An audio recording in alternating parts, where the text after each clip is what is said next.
So WWE isn't a sport, and it's also I don't think it should be really considered a Super Bowl or tourist event. I think, I've talked about before about how expensive kind of everything's getting with the product, and it's always kind of been an enthusiast hobby in terms of collecting and stuff like that. But to kind of price out the common person who might want to check out wrestling or see it as an event that's not as expensive as a concert to their favorite artist, with the ESPN move, I think the US distribution of wrestling has become so flawed, and I understand that the way that the company makes money really means that a lot of like TV ratings and like literal ratings don't seem to matter. It's crazy that a VPN and Netflix is the way to watch wrestling in the US.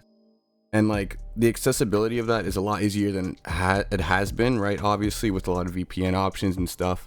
But the idea that, people in the US were going to now like start paying the exuberant prices they were paying pre WWE Network for everything again is kind of insane. I think they bet on a lot of the crossover of sports fans and WWE fans, but I don't think that crossover is as big as like WWE fans to like nerd culture and stuff like that. So they don't probably have ESPN, because they're like, what's sports ball? I don't really understand this WWE integration into the UFC product and the TKO product, like TKO stuff. I think they really should have kept that banner separate, because WWE isn't a live sporting event. It's like live theater performance. It's like traveling Broadway. It's not some sort of marketable Super Bowl with like a lot of celebrity appearances and booking it like it's like a traveling NBA type of thing, because it's really not in terms of how it's presented and stuff. So when we see that disconnect in terms of like,